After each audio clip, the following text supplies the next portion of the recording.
إن الحمد لله نحمده ونستعينه ونستغفره ونعوذ بالله من شرور أنفسنا ومن سيئات أعمالنا من يهده الله فلا مضل له ومن يضلل فلا هادي له واشهد أن لا إله إلا الله وحده لا شريك له واشهد أن محمدا عبده ورسوله أما بعد فأعوذ بالله من الشيطان الرجيم بسم الله الرحمن الرحيم هل أتاك حديث الغاشية وجوه يومئذ خاشعة عاملة ناصبة تصلى نارا حامية. سوره غاشیه شروع میشه. این سورت به نام غاشیه یاد میکنه. چرا در اینجا بیان غاشیه شده؟ غاشیه چیزی که میپوشانه، یک چیز فرا میگیره، او را به نام غاشیه یاد میکنه. حالات و حوادث قیامت آنقدر هولناک و هیبتناک و وحشتناک است که کل انسانها را میپوشانه. انسان در غم جان خود میشه، فکر خود میکنه. از او خاطر روز به نام غاشیه یاد میکنه، یعنی فرا میگیره تمام حالات انسان که انسان در غم خود باقی میمانه. از او خاطر روز به نام غاشیه یاد میکنه. چون که این روزها یادآوری در قرآن کریم به خاطر بیداری انسان است، تربیت انسان است که انسان آمادگی داشته باشه و خود بسازه. از او خاطر امر مهمی است که در قرآن ذکر میشه. بیان عقیده آخرت همیشه امی فلسفه یا امی حکمت دارا می باشه. این سورت 86م سورت است در نزول خود که قبل سوره کهف و بعد سوره زاریات نازل شده. ارتباط سورت قط ما قبل، در ما قبل الله تبارک و تعالی ذکر دو طایفه را ذکر کرد. یکی مردمایی بودند که من یخشا بود، دیگه مردمایی بودند که یشقا بودند. در اینجا الله تبارک و تعالی بشارت و تخفیف در مورد هر دو طایفه ذکر میکنه. و او کسایی که واقعا در زندگی خود خشیت از الله تبارک و تعالی را داشتن، الله سرنوشتی از واره و نعمتایی که بر از وا داده میشه او را یاد میکنه. و کسایی که راه شقاوت و بدبختی در پیش گرفتن، الله حالات یا نتایج از واره هم در اینجا ذکر میکنه. یا است که در اونجا الله تبارک و تعالی در آخر گفت که این مضمون این سورت در کتابای سابقه هم ذکر کرده شده. خو لیکن بر علاوه کتابای سابقه اگر کسی بصیرت داشته باشه، از نگاه عقل خودکار بگیره، درک میکنه اینطور واقعیت ها را. چرا یا اموری است که انسان درک کرده میتونه، خصوصا در عجایبات آفرینش و خلقت الله تبارک و تعالی اگر نظر بکنه که 4 چیز الله تبارک و تعالی در این صورت بر ما ذکر میکنه که قابل تأمل و تفکر است و سبب معرفت الله تبارک و تعالی میشه. معرفت الله سبب خشیت قلب انسان میشه که در قلب انسان خشیت پیدا میشه و خشیت الله انسان وادار میسازه که رابطه خود با دستورات الله و تعلیمات پیغمبر علیه السلام برقرار بسازه. و همین دو چیز است که سبب سعادت و نیکبختی انسان میشه. دعوای صورت هم عبارت از حالات قیامت زیاد تاکید میکنه، به خاطر که در انسان خشیت پیدا شود. مثل که در صورت قبل برای ما مسئله خشیت ذکر کرده بود. زمانی که حالات قیامت و خصوصا مواقف هولناک و هیبتناک قیامت ذکر میشه، انسان بسیار خشیت الله در قلبش پیدا میشه. از او خاطر دعوای صورت فقط توجه انسان است به سوی ازی که در قلبت خشیت پیدا کو. یکی از جمله اسباب و عوامل خشیت پیدا شدن در قلب انسان یادآوری حالات قیامت است. در اول الله تبارک و تعالی حالات قیامت ذکر میکنه و در ضمنش افسوس به او مردمایی هستند که در دنیا اعمال انجام داده لیکن اونجا هیچ چیزی از اعمال خود نتیجه مثبت نمیبینه. این بسیار جای افسوس است. قرآن او را یادآوری میکنه و برای ما و شما درس است. بسم الله الرحمن الرحیم. شروع میکنیم به نام الله که به اندازه مهربان نهایت رحم کننده است. هل اتاک حدیث الغاشیه.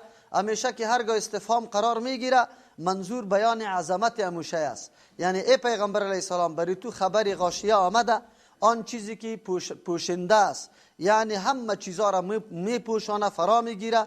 او عبارت از احوال هیبتناک و وحشتناک قیامت است که کل انسان‌ها در غم جان خود میشه.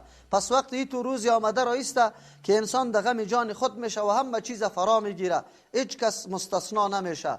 ضرورت است که انسان در موردش تفکر بکنه و اینجا آمادگی بگیره تا که دوچار اینطور حالتا نشوه. در اینجا الله تبارک و تعالی میفرمه آیا برات آمده، یعنی تو خبر شده ای از این سخن؟ معلوم شد که پیغمبر علیه السلام عالم الغیب بالای تمام امور نیسته. همچون اموره که الله تبارک و تعالی خبر میده ایره انباء الغیب میگه، خبرای غیب. چیزی پوشیده بود لیکن الله با ذریعه وحی برش نشان داد غیب او را میگه که به هیچ ذریعه انسان درکش نتونه، نه به عقل، نه به وحی و نه به حواس. از او خاطر این علم غیب گفته نمیتونیم، خبری غیب میگیم. الله تبارک و تعالی از این حالت برش خبر میده و این دلالت بالای از این میکنه که او امر خیلی هیبتناک است، یعنی در دایره تصور انسانی در دنیا آمدن نمیتونه. الله تبارک و تعالی یاد میکنه تا که انسان یک کمی بیدار و آگاه شود، لیکن اصلی واقعیت از او، حقیقت از او در دنیا کی تصورش شده میتونه؟ چیزی را که انسان نبینه کی میتونه که او را در تصور خود بگنجانه؟ خو الله تبارک و تعالی حالات اونمو هیبتناک قیامت بر ما ذکر میکنه که مردم دو طایفه میشه. یک طایفه کدام مردم است؟ وجوه یومئذ خاشعه، روی ها میباشد در این روز خاشعه، خیلی خوار و ذلیل. مراد از روی ها صاحبان روی است، چون که آثار ذلت و عاجزی در روی همیشه ظاهر میشه به نسبت دیگه اعضای بدن. از او خاطر تعبیر به رو کرده. انسان در دنیا هم هرگاه نعوذ بالله در عجز و در ذلت قرار بگیره، آثار هم عجز و ذلت در روی معلوم میشه. از او خاطر اینجا تعبیر به روی کرده. و بعضی مفسرین خو مراد از وجوه سردمدارا و کلانا را میگه که دعوتا میداد براهای مختلف، در اونجا سخت ذلیل و خوار می باشه، عاجز به الله تبارک و تعالی است. وجوه یومئذ خاشعه، روی ها در این روز خیلی خوار و ذلیل می باشه، یعنی ذلت بار می باشه. عاملة ناصبه، یا عمل کننده است، رنج کشیده، ناصبه محنت کشیده، خودم مانده کرده. خو لیکن تسلا نارا حامیه، بازم داخل میشه در آتشی که نهایت گرم و سوزان است. حامیه آتش خیلی گرم میگه. الله تبارک و تعالی میفرماید که یا اینطور نیست که در دنیا عمل انجام نداده باشه. دو قسم مردم ما در دنیا داریم. یکی او مردمایی که اصلا عقیده نداره که قیامت آمده نیست، حساب و کتاب میشه و جنت و دوزخ وجود داره، عذاب و نعمت ها وجود داره. این مردمایی هستند که نعوذ بالله وقوع قیامت و حالاتی که بعد از قیامت واقع میشه ای را به باد مسخره میگرفتن، استهزا میکردن. از همون خاطر همه ای گپایشان به این خاطر بود که ما آزاد زندگی کنیم، هیچ کسی ما را ملامت نکنه و ما مورد انتقام کسی قرار نگیریم، برای پورا کردن امو خواهشات خود در دنیا آزاد باشن. این مردم ها واقعا اونجا حالات که ببینه باز حقیقت معلوم میشه که کلا سوف تعلمون ثم کلا سوف تعلمون. در سوره نبأ هم بر ما و شما اونجا در اختلاف و سوال و جواب از وار الله جواب داده بود. خود دوم مردم همون مردم است که عقیده به آخرت داره، حساب و کتاب میدانه که بله موجود است، نعمت و عذاب وجود داره، جنت و دوزخ وجود داره، اونجا مقامات مختلف هیبتناک و هولناک وجود داره، اما بازم در آتش جهنم داخل میشه. این کدام طایفه مردم است؟ این را باید بدانیم. قرآن کریم اینجا از تذکره یا یادآوری همچون مردم ها را میکنه. اون مردمی که انکار کرده بود، خواستر انکار کرده بود، لیاقت از این را داره که داخل شود در جهنم. اما اون مردمی که در دنیا تلاش کرد، محنت کشید، سری خود فشار آورد، شکنجه کرد، خدا از انواع لذایذ دنیا خدا محروم کرد، لیکن بازم در آتش جهنم داخل میشه.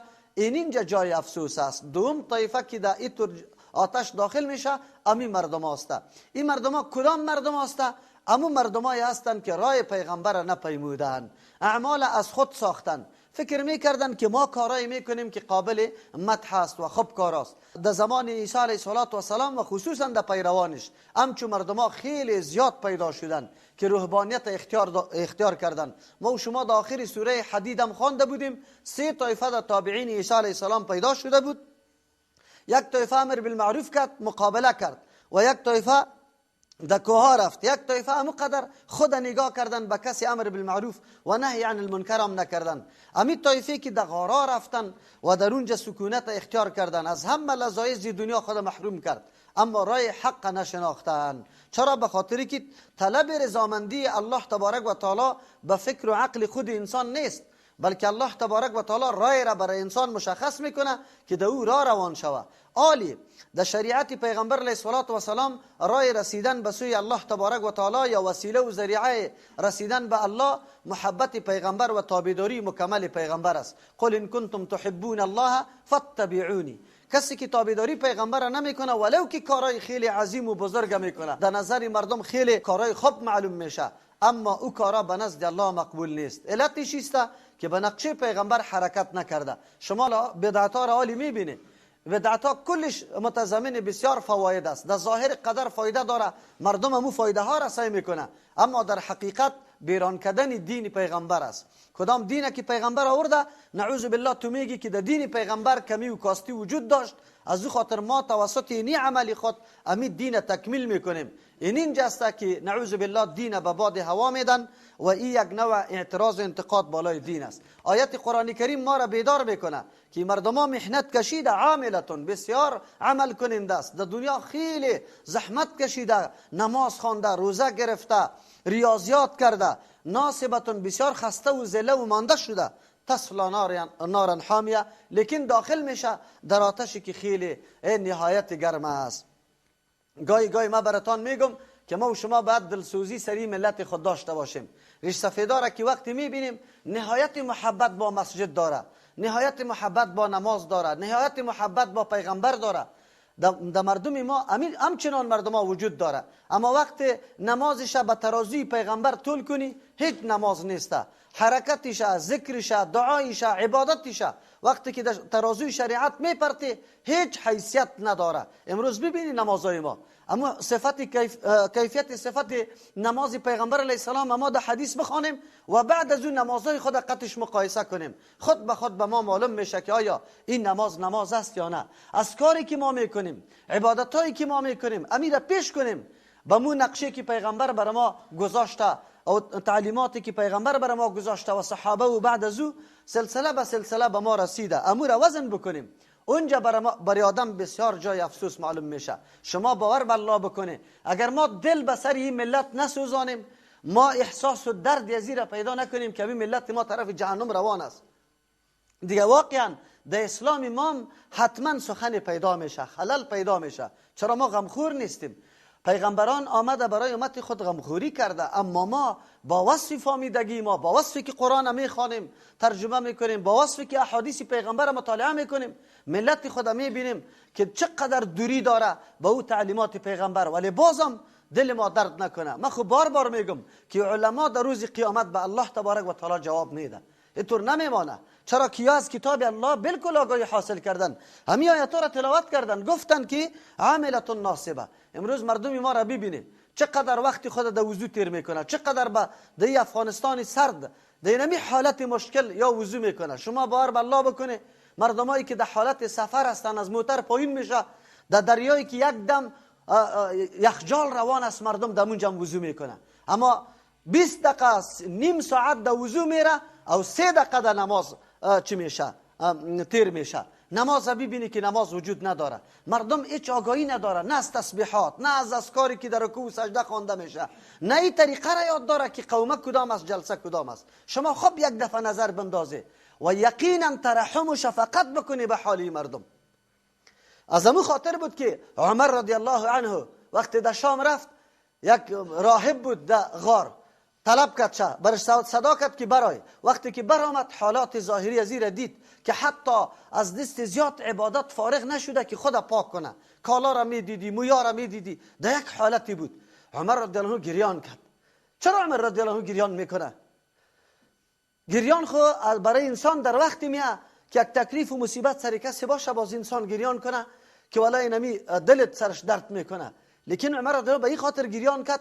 از پیش سوال شد که عمر یا امیر المؤمنین چرا گریان میکنی؟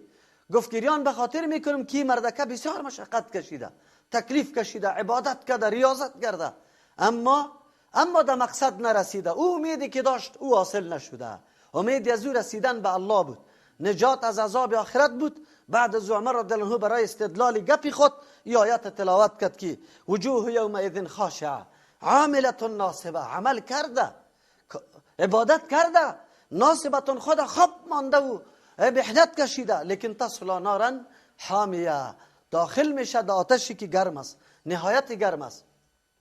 چرا او گریان میکنه؟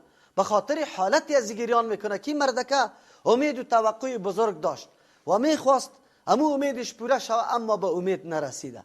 از امو خاطر تا وقتی که عقیده ما برابر نشود که به الله قسم سعادت و کامیابی و نجات آخرت منحصر در پیروی و تابعداری پیغمبر علیه السلام است، که هیچ عمل خلاف نقشه پیغمبر نباشه، اونو وقت انسان کامیاب میشه.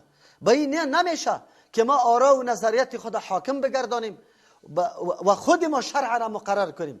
و مردم بگوییم که بله پیغمبر نکرده، صحابه نکرده، ضرورتش نبود، امروز ضرورتش است. عجیب گپ است. پیغمبر ضرورت درک نمیکنه، الله ضرورت درک نمیکنه. آیا تو عقیده نداری که الله شریعت، این قانون تا روز قیامت برای عمل روان کرده، یا برای چند سالی که پیغمبر حیات داشت، یا برای چند سالی که صحابه حیات داشتن؟ این شریعت برای کی آمده بود؟ این شریعت خود ما یقین داریم که تا روز قیامت است.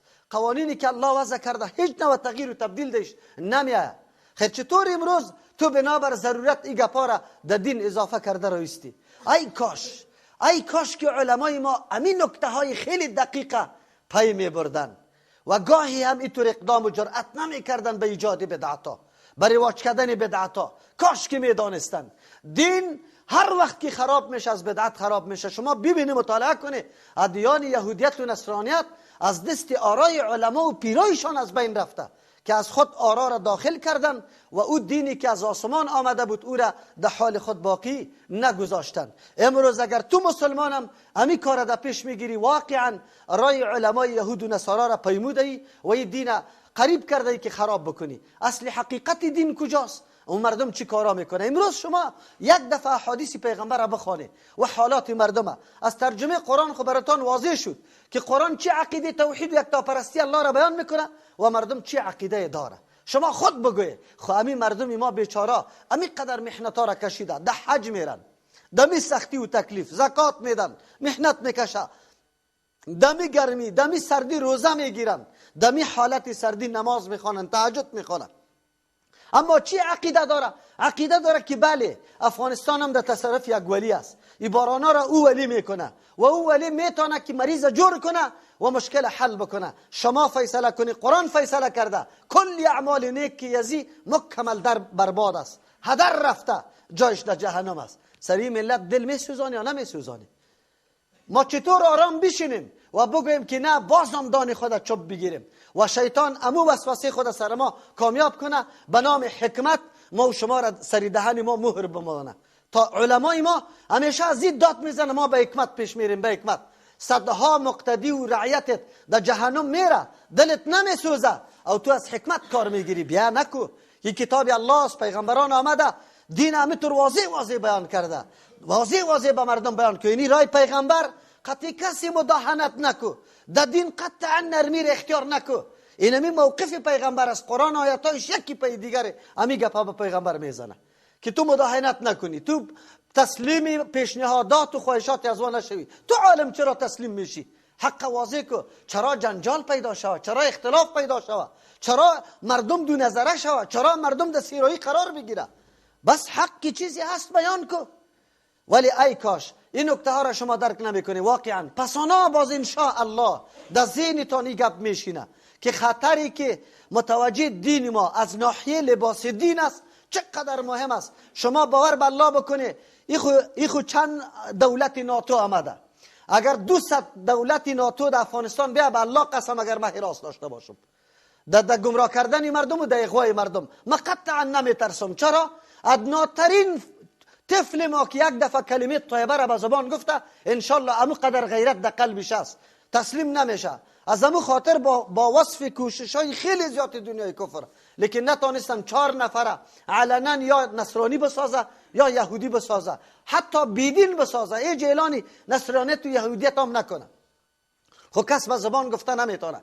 اما ما که میترسم که مردم ما تباه و برباد شده از خطر بدعت، از خطر نعوذ بالله طریقه ها و راه های عبادت خود ساخته که پیرای گمراه اموتو راه ها را ساخته و مردم دعوت داده رایسته تباه کده مردم. دین مکمل غبار سرش آمده، حقیقت دین گم شده. ما از همون خاطر پافشاری داریم، ما از همین ناحیه ترس داریم. امروز مردم افغانستان انقدر دین دوست است که پرسان نکو، سری خود نداد، مال خود قربان نکرد، امیالی قربان نمیکنه، امیالی مردم مقابله با کفر نمیکنه. هر کس محبت با دین داره ولی دین نشناخته. کدام دین؟ چه قسم دین؟ با کدام راه ما همونطور روان شویم؟ امروز با سنت رسول الله مردم مقابله داره. شما خود بگویه آلی امی علما چی میگه؟ الاس تشدد کار نگیریم، ما خود در قلبای مردم جا بدیم. اگر توسط بدعت ما در قلب مردم جا میگیرم، الله مرا هیچ محبتی مرا در قلب کسی پیدا نکنه. اگر به عمل شرک و گناه و معصیت ما در قلب مردم جا میگیرم، الله یک ثانیه مرا دیگه باقی نمانه. یک ثانیه، یک لحظه محبت ما در قلب مردم توسط احیای دین میشه که ما دین واضح کنیم به مردم. علمای ما رقم در سایه سبب ما تاسف به این میکنیم که چرا هم گناه میکنی و هم عذرش پیش میکنی و هم برش توجیه میکنی، به الله چی جواب میدی؟ امروز ملت طبیبی که عاملت الناس بس، لیکن کدام طرف میره؟ تو خود فیصله بکو. آیاتای قرآن چی برات میگه؟ آیات قرآن چی میگه که با کدام عقیده تو در جنت داخل میشی؟ راستی تا بگو کدام عقیده؟ قرآن صراحتا برات میگه یک عملی که اینمی قدر ریا داشته باشه، شهید پیش میشه در حدیث صحیح است، سخی پیش میشه در حدیث صحیح، حاجی پیش میشه در حدیث صحیح، عالم پیش میشه در حدیث صحیح. لیکن ارچارش چی کرده؟ هر کدامش در می عملی خیلی بزرگ خود لحاظای دیگر کرده. عالم برای شهرت، شهید برای شهرت، سخی برای شهرت و حاجی برای شهرت. در روز قیامت الله برش نمیگه که بره براتون اجرتون در دنیا داده شده، امروز براتون چیزی وجود نداره، هیچ چیزی نیسته. خیر کدام طرف بریم؟ ما باید بیان کنیم. عمر رضی الله عنه از او خاطر گریان میکرد، کاش که امو درد و احساسه او در مورد یک راهب داره، ما در مورد بابا و پدر و ماما و کاکای خود نداشته باشیم، برادر و خواهرای خود نداشته باشیم که بی مردم کدام طرف روان است، چی عمل میکنه، چی قسم عقیده داره. وقتی عمر رضی الله عنه دلش سر یک راهب میسوزه، از ما نمیسوزه؟ چرا نسوزه؟ برای خود بهانه ها کرده رایستیم. نه تنها که خود نمیگیم، دیگران را منع میکنیم، مرکز خراب میکنیم، تبلیغات میکنیم، نعوذ بالله، تا که مرکزها ویران شود. در روز قیامت امی برادر خواهریت است، کدام طرف روان است؟ چی رقم عقیده داره؟ در وقت جان کندن به الله آواز میده؟ عقیده یک تو پرستی الله در قلبش وجود داره؟ محبت پیغمبر قطعش هست که در وقت جان کندن هم کدام طریقه را اختیار کنه؟ چی رقم برگش چی رقم است؟ اقارب چی بکنه؟ تعلیمات پیغمبر در وقت جان کندن وجود داره؟ اقارب ما آگاست که طریق پیغمبر و صحابه چطور بود در وقت جان کردن؟ از ما را بیبی. بله، خود درد دین قرآن که برای ما بیان میکنه کتاب قصه نیست، یک کتابی است که ما را بیدار میکنه. خب ما بیدار نمیشیم، ما هوشیار نمیشیم، ما احساس مسئولیت نمیکنیم. چرا؟ همینطور است. شما باور به الله بکنه، در مسجدها بری، صفا را ببینه، تکبیر را ببینه، نیتایشان را ببینه، رکوع و سجدهشان را ببینه، بعد از او حدیث پیغمبر تو را به الله قسم بگی، طریقه و روش نماز پیغمبر به حدیث صحیح، و بعد از او همین نمازهای مردم از سرش مقایسه کنه که چقدر ثوابی میبره، چقدر موافقت با اینمی روش پیغمبر داره. هیچ وجود نداره. همین مردمی بیچاره است، برش گفته نمیشه، خوش بایسته. افسوس است نماز در 4 دقیقه مکمل خلاص بشه. شما باور به الله بکنی، اما هر قدر آدمی خیلی متفکر کی باشه، تا چند دقیقه را توجه خدا برابر کرده نمیتونه در نماز. خشوع وقتی میاد که عظمت و بزرگی الله را تو در تصورت بیاری، کلمات قرآن مفهومش متوجه شوی، و بعد از او خشیت در قلبت پیدا شود، خشوع در قلب آدم بیا. وقتی که تو در 1 دقیقه حتی انتظار نمیکشی در رکوع سجده میری، خشیت از کجا پیدا شود؟ خشوع از کجا پیدا شود؟ بله، با اماما و با علما بشینه، مذاکره کنه، برادروار بگو مولوی صاحب امین نماز است، یک حدیث پیغمبر پایین میکنه، من مکمل گپای تو را قبول دارم، لیکن در روشنی حدیث پیغمبر تاکو هر رقم که کیفیت نماز پیغمبر است همون رقم میخوانیم. ما نظر را نمیشناسیم، برای ما نظریات پیش نکن که نظر فلان امام است، این نظر فلان امام است. بگو ما پیروی محمد رسول الله صلی الله علیه و سلم هستم و امور برای ما پایین کو، من مطابق از اون نماز خودم میخوانم. عجیب نیست؟ در یکی از خواهرها در روش نماز پیغمبر از شیخ البانی سے پس در حاشیه داده، در هر جای این مذهب ما نیست، این مذهب ما نیست، این مذهب ما نیست. و جنابی عالم این مذهب ما نیستی، حدیث پیغمبر تو رد کرده میتونی، پدرت رد میتونه. اگر مرد میدان استی همینجا بیا، یک حدیث از زیر رد کو، من خود تو را مرد ببینم که تو فقط مردم عوام گمراه به این بسازی که در مذهب ما نیست. مردم عوام ما بیچاره خو مذهب البته میگه یک وحی آسمانی است و آمده، از همین مذهب که پای او طرف بانیم خلاص هستیم، باز در جهنم میریم. وحی آسمانی پایین شده. عجیب نیست؟ این علمای ما در روز قیامت به الله چی جواب میگه در مقابل احادیث پیغمبر؟ خب بله، این همی مردمی است که نقشه پیغمبر را پیش نبرده. نارن حامیه داخل میشه در آتش خیلی نهایت گرم، محنت کشیده، زحمت کرده، عبادت کرده، خدا خیلی تکلیف داده، خسته و مانده کرده، لیکن داخل میشه در آتشی که نهایت گرم است. تسقا من عین نانیه، نوشانده میشه از چشمه که خیلی جوشان است، سوزان است. لیس لهم طعام الا من ضریع، نیست بیتر مردم خوراک الا من ضریع، مگر از گیاهی که خاردار است، تلخ است، یعنی زهردار است. ضریع یک قسم بوته است، در وقت تازگیش به نام شبرق یاد میشه، در دیار عرب موجود است. شترا او را در حالت تازگی کم کم میخوره، اما زمانی که خشک میشه او یک دم زهردار میشه، بسیار تلخ است او خیلی بدبو است. با مجردی که دست آدم دهش دکه میکنه، دست آدم خیلی بدبوی میده. الله تبارک و تعالی میگه که خوراکی مردم در اونجا از اینمی طور گیاه هست. در آیات قرآن کریم در مختلف جا مختلف طعاما ذکر شده، زقیم ذکر شده، غسلین ذکر شده. مقامات جهنم متنوع است، یا است که گروه جهنم مختلف است، در بعضی رقم طعام، در بعضی دیگر رقم طعام. لا یسمن ولا یغنی من جوع. وقتی آیت شنیدن ابو جهل گفت که ذریع خو بسیار فربه میکنه شطور ایماره. الله جواب داد لا یسمن، فربه نمیکنه، ولا یغنی، دفع نمیکنه، من جوع، اجن و گرسنگی را. اینطور طعامی است که نه فربه میکنه و نه، یعنی خاصیت طعام بودن نداره و نه گرسنگی را دفع میکنه. این حالات همین مردمی بود که در دنیا محنت کشیدن لیکن رای پیغمبر را پیدا نکرده بودن، عبادت الله را به نقش پیغمبر انجام نداده بودن، یا است که اخلاص نداشتن، به خاطر رضای الله عبادت نمیکردن. بالمقابل الله حالات جنتی ها را بر ما بیان میکنه. وجوه یومئذ ناعمة، روحی است ای تو روز ناعمة، خیلی تر و تازه، خیلی تر و تازه، لسعیها راضیتون، برای کوشش های خود، عمل کردهای خود، راضیتون، بسیار شادان و خوش می باشه. به خاطری که به لطف الله تبارک و تعالی عمل کم انسان الله به اضعاف مضاعف تبدیل کرده، در چند دو افتاد چند دو افتاد چند، بلکه از او قدم بالا امی عمل کمی تو را الله زیاد کرده. چرا؟ نظر به اخلاص و نظر به محلی که تو مصرف کرده ای یا عبادت کرده ای. لسعیها راضیه، ای بسیار اینی را نعمت معنوی میگه، برای کوشش خود بسیار شادان است، کوششش به جای رفته، بالکل قابل قبول است. سوال پارچه انسان وقتی که حل شده باشه چقدر خوشوقت هستی، حالی امی کوشش های تا، امی محنتت به جای نرفته و محنت در وقتی به جای نمیره که دو نقطه دیش حتما موجود باشه، یکی اخلاص و دوم موافقت سنت رسول الله. فی جنت عالیه، در باغ‌های هستن، عالیه که مقام خیلی بالا بلند داره، یعنی مرتبه خیلی بالا داره ای باغا، یک مانا، یا عالیه امی باغا خیلی در مقام بلند قرار داره که نظارت کنه پایین حالات دیگر به انسان خب مقام تفریح باشه. لا تسمع فی لاغیه، نمیشنوه در جنت در باغا لاغیتون اجنوه گپی بیهوده، نه کینه کدورت، نه غیبت، نه دروغ، نه جار جنجال، نه بدگویی، نه دشنام، هیچ نوه.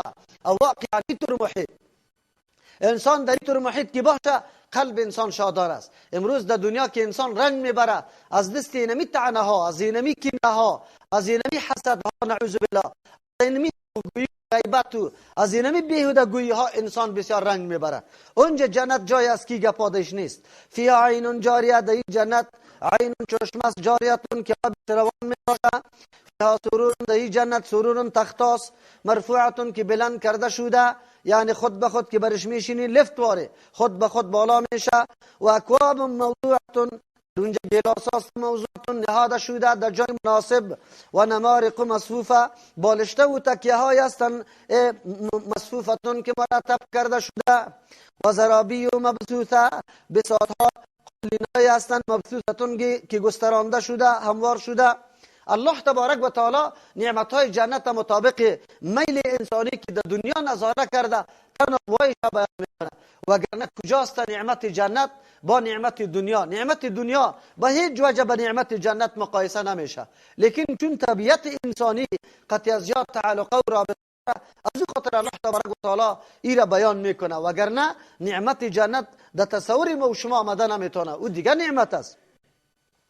افلا ینظرون الی الابل کیف خلقت، تا که در مردم در غفلت خواب هستند، درک نمیکنه که پیش روی ما کدام حالت آمده نیست، چرا تیاری نمیگیره، الله را نمیشناسه که خشیت قلبشان پیدا شوه و خشیت در قلب آدم وصل میکنه به دستورات الله تبارک و تعالی، تو را وادار میسازه که پیش روی ما حتما طور جهان آمده نیست، برای آمدگی است.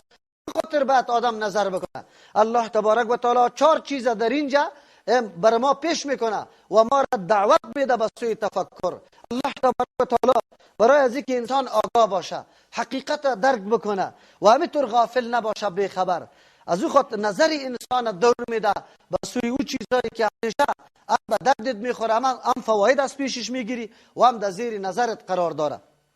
از همون خاطر امام رازی رحمت الله علیه میگه از شتر شروع میکنه، آسمان زمین چیست، بعد از او کوها. گفتی به نسبت یک آدمی چیست، بیابانی عرب است. عربا بیابان نشین بودن، همیشه کوچ میکردن از یک جای در جای دیگه، فقط بارشان شتر میبرد. وقتی که حرکت میکرد در دشت، پیش رویش یا کومی بود، زیر زمین بود، بالا آسمان بود و غیر شتر. همین 4 چیز همیشه در زیر نظرش بود. از او خاطر الله تبارک و تعالی این 4 چیز ذکر کرده. لیکن نه، اصل تنها به عرب خاص نیست دیگه، بلکه الله تبارک و تعالی در اینجا اشاره به میکنه، 4 چیز ذکر میکنه که زیربنای زندگی و حیات انسانی است. تمام ضروریات زندگی ما از همین 4 چیز برآورده میشه. باش میسر میکنیم، از آسمان برای ما باران میاد، یعنی برای تعمیر جسم ما، برای تربیت جسم ما الله باران روان میکنه که انواع غله ها و میوه ها از زمین میروید، و هم تربیت روحی ما را از طرف بالا آسمان میاد که وحی الله تبارک و تعالی است. همچنان زمین مرکز خوراک و غذای ماست، همچنان کوها که اونجا آبها ذخیره میشه و بعد از میاد و محل گیاهای متنوع که حیوانات در اونجا میچره، پرنده ها در اونجا لانه میکنه، کلش خدمت و خوراک انسان است. آسمان و زمین و کوها و همچنان شتر در بین حیوانات یا در بین آن چیزایی که خدمت انسان قرار داره بسیار خصوصیات و امتیازات جداگانه داره. از این خاطر الله ذکر کرده. اول ما را دور میده، نظری ما را طرف شتر. افلا ینظرون، آیا نظر نمیکنه الی الابل، بسوی شتر کیف خلقت، که چه قسم پیدا شده. آفرینش شتر باید در زیر نظر و مطالعه بگیره. چه رقم شتر باید زیر نظر مطالعه خود یا زیر چیستا تفکر خود قرار بدیم و بعد از او اینمی تفکر ما مفضی یا منجر به معرفت الله تبارک و تعالی شود. حیوان را میبینیم که چقدر تنومند است. در بین حیوانات اهلی منقادترین و تابعترین حیوان امی شتر است. از او خاطر الله تبارک و تعالی شتر خاص کرده در اینجا. این بسیار خصوصیات داره. اول خصوصیتش است که در هیچ حیوان اینطور نیست که همه چیزش در کار باشه. بعضی حیوانات از تنها شیر میده، گوشتش از خوردن نیست، گوشت میده، شیرش از خوردن نیست، یا بار میبره سوار شده نمیتونی، یا سوار میشی بار برده نمیتونی. یا شتر اینطور حیوانی است که هیچ جزی از این بدون فایده نیست. سوارم میبره، سوارم میشی، شیرش هم حلال بری تو، گوشتش هم حلال، از پشمش هم کار میگیری. از همون خاطر حیوانی که سر را سر فایده برای توسته. از او خاطر این امتیازات در شتر است و دیگه چیز نیست. یکی دیگه شتر رامترین از حیوانات اهلی است. اینقدر رام است که یک تفلک کوچی وقتی که در 100 دانه شتر نقطه یکی در دیگه وصل بکنه او کش کدر آیسته هیچ کس کشی نمیکنه و زمانی که امی تفلک برش میگه ایخ میشه، پس بالا میکنه بالا میشه، هیچ نوع سرکشی نمیکنه. اگر الله تبارک و تعالی همین ماده انقیاد یا تابعداری را دی نمیگذاشت، شتر کی بود که مانع شوه و این را گیر کنه؟ اگر خود در دیوانگی پرته نخواد که به صدها نفر هم مانع از شوه و او را کسی گیر بتانه. ولی الله تبارک و تعالی برای امی انسان امی قدر حیوان بزرگ مطیع ساخته، منقاد ساخته. عجیب است که در خدمت تو مکمل عمر تیر میکنه، ولی تو خدمت کی بکو؟ بازم خدمت شکمه، بازم خدمت هوا و هوس، بازم خدمت نعوذ بالله خواهشات نفسانی را. تو انسان نمیفهمی، مسئولیتی تا درک نمیکنی که برای کدام هدف در دنیا آمده. الله این قدر انتظام کرده. شطور یکی از جمله چیستا عربایی را سفینه بیابانی میگه، کشتی بیابانی. چرا؟ الله تبارک و تعالی پیدایش شطور طوری کرده دمو ریگای بیابان عربستان که همیشه باد بود، ماسه را باد میزنه و پای آدم گور میره، خصوصا که برف و باران باشه. چطور میتونه انسان از یک نقطه در دیگه نقطه انتقال بکنه؟ لیکن امی شطور است. الله پای از زیر نرم پیدا کرده که در زمین گور نمیره. هر قدر چی نرم باشه، ریگی نرم، پای در این گور نمیره، امو طور میره. یکی زل خیلی وامدار میکنه به حوصله که هیچ جا ای مانده و خسته نمیشه. دیگه الله در چشمایش اینطور پلکار پیدا کرده که مانی غبار گرد از این گپا میشه، بینیش همونطور، گوشش همونطور. الله به یک وضعیت تو ساختمان پیدا کرده که هیچ حیوان دو بیابانا حرکت کرده نمیتونه. حتی موتر اونجا در یک دقیقه ماسه یا ریگای بادی میگیره، در دمی روی تو و رجوع میکنه. اما همی شطور است که نمو وادی ها و بیابانا را سفر میکنه. دیگه شطور اینطور حیوانی است که مدت 10 روز هم که آب ننوشه، آب در شکم خود ذخیره. هیچ حیوان دیگه اینقدر مقاومت و اینقدر توانمندی نداره. و همچنان بسیار حیوانی که به خوراکی کم اکتفا میکنه و چیزی خیلی بیارزش میخوره. خار خوراکش است، او اطاعتش چقدر است و خوراکش چقدر است. قرآن که اینجا برای ما میگه فلا ینظرون الی الابل کیف خلقت، به می درسا ما را متوجه میکنه که انسان تو ببی حیوان بزرگه چی چیزا میخوره و چقدر بار میبره، تو چقدر احکام الله را انجام داده، حالان که مختلف نعمتهای الله را تو استفاده میکنی، بلکه کل چیز برای خدمت توسته. شطور دیگه امتیاز داره، هیچ حیوان از زیر بارش بالا شده نمیتونه. مرکب شما، اسب شما بخوانی و بعد از 10 سر بوجی را سرش بار کنه، پدرش نمیتونه که بالا شوه. لیکن به سری شطور خرواری بار میکنی، بعد از غان از زیر بار در حالت نشستگیش ایره بار میکنی میخیزی. دیگه الله تبارک و تعالی امتیاز دیگر در شطور ایره داده، باری خیلی زیاد برده میتونه. هیچ حیوان برابری باری ازی بار برده نمیتونه. دیگه الله تبارک و تعالی به این شطور دیگه خاصیت داده. شطور یکی از جمله خاصیت های خوبی که شطور داره ایست که در حالت که تو یخ میکنی یا بار میکنی، این مورد هیچ نوع سرکشی نداره. حیوانات دیگر که وقتی مورد بار یا سواری میگیری یک مرتبه خود چی میکنه؟ خطا میده. مرکبا را زیاد شما دیده که در وقت سوار شدن فرار میکنه، چی نمیده، پشت نمیده. اما شطور طور نیست، خود به خود تو یخ میکنی او سرش بار میشی. الله تبارک و تعالی در عجیب امتیازات و یک بنیه ازی یا شکل و ساختمانی وجود ازی هم یک عجیب ساختمان داره. عجیب ساختمان خوی طور داره که الله تبارک و تعالی گردنی دراز داده که هم از گیاه زمین استفاده میکنه و هم از شاخه درخت که هر قدر بلند است از اون استفاده میکنه. باز کوهانی از اون بلند است که کسی که سر سوار میشه تو بگویی که من سر منزل هستم، بلند منزل هستم، یعنی همه چیز به تو نمایان میشه. این همه امتیازات یا خصوصیاتی است که در وجود شطور موجود است و الله تبارک و تعالی توجه انسان طرف خلقت امی مخلوق عجیبی الله میکنه که تا انسان الله را بشناسه که او ذات این قسم حیوان پیدا کرده و به این سیستم الله تبارک و تعالی دلالت بالای حکمت از او، علمی از او، پایش است. حالی است که انسان خشیت در قلبش پیدا میشه. دوم چیز و الی السماء کیف رفعت، به سوی آسمان نظر نمیکنه، مردم ها به سوی آسمان نظر نمیکنه که بشناسه الله تبارک و تعالی را با صفاتش و خشیت در قلبشان پیدا شوه، آمادگی بگیره به آن چیزی که قرآن برشان بیان میکنه یا درس بگیرن. نمیبینه به سوی آسمان کیف رفعت، چه قسم بلند کرده شده است. چقدر الله فضا را در بین واقع کرده. آسمان چه قسم به کدام سیستم جور شده که همش برای منافع انسانی است. این فضا مدار آفتاب و مهتاب هم است. سیاره های متنوع چکر میزنه در بینش، او الله تبارک و تعالی بارانا را از اون طرف روان میکنه. این انواع نعمت ها از اون طرف بر ما میاد. و الی الجبال کیف نصبت، نظر نمیکنه به سوی کوها چه قسم استوار شده که یا چی شور نمیخوره، چقدر فایده انسان از این میگیره. بادای تند دمگیره میکنه، هواهای صاف از کوها میاد در زیر. همچنان در اونجا پرنده ها دانه میکنه، برفا در اونجا ذخیره میشه. انواع فایده ها برای امی انسان است. و الی الارض کیف سطحت، بس نمیبینه به سوی زمین چه قسم گسترانده شده، هموار شده.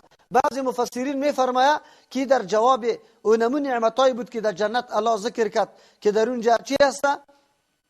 فیها سرور مرفوعه، تختای بلند است. وقتی که بلند باشه چی رقم آدم بالا شودش. اگر بالا میشی خسته میشی، الله برات گفت چرا شطور نمیبینی که به فرمان الله برات پایین میشه، تو سرش سوار میشی، پس از او بالا میشه.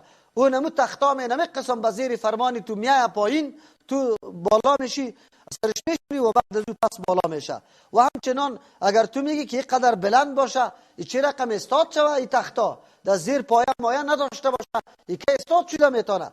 الله برات میگه و الی السماء کیف رفعت، آسمان نمیبینی که ستون و تون وجود نداره لیکن اموت رو بلند کرده شده است. باز گفتی در اونجا بالشتای است که خوب مرتب چینده شده. این بالشت خود که در اون هواها باشه که تکیه بزنی خادم پسکوی میفته.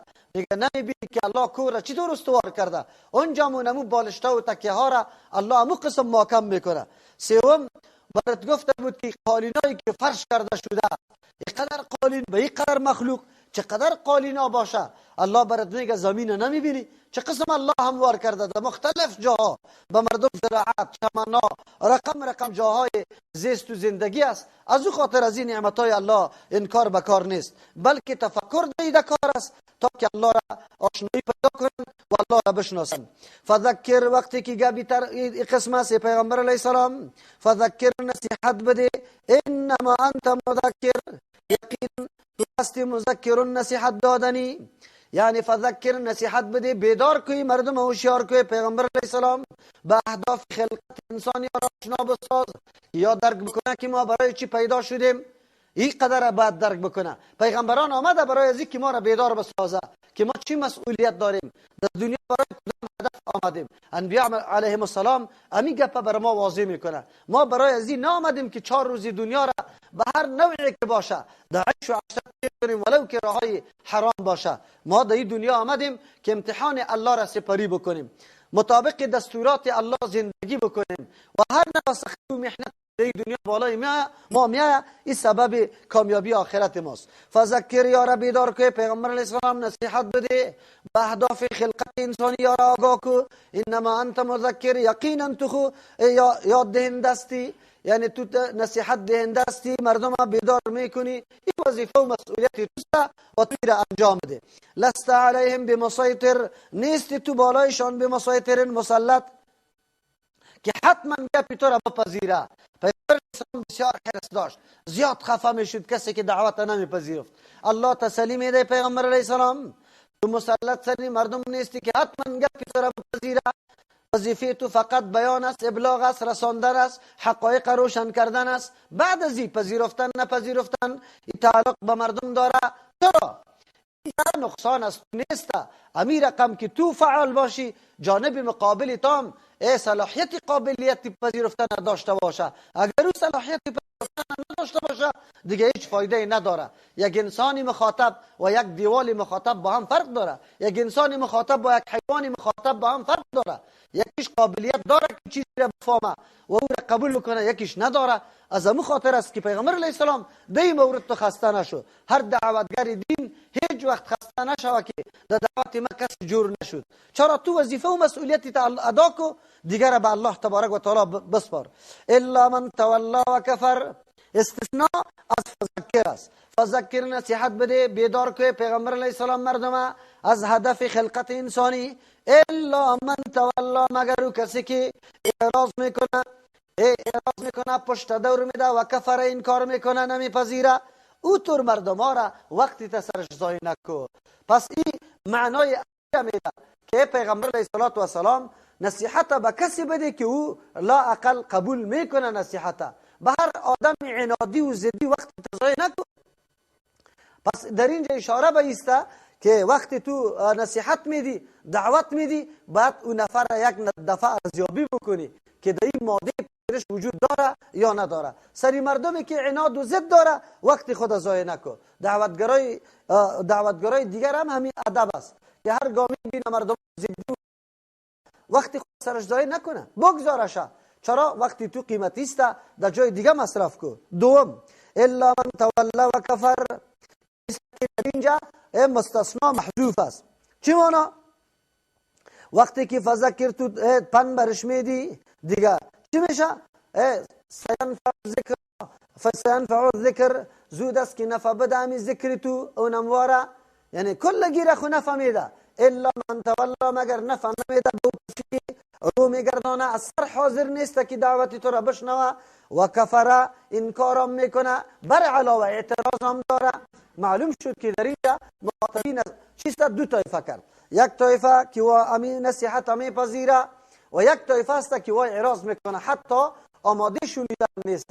اگر آماده شنیدن هم باشه بازم انتقاد میکنه. یک نفری که انتقاد هم نمیکنه امو هم یک روز میشه که گپ بپذیره. کسی که انتقاد میکنه، اعتراض میکنه، او همیشه در تلاش عزیزه که دلیل تو را میده کنه. پس از او خاطر است دعوتگر وقتی که با کسی روبرو میشه ببینه، اگر او آدم مقابله داشت، یعنی هر روز تلاش میکنه که گپی تو را میده بکنه، او تو را آدم قابل پذیرش نیست. چرا؟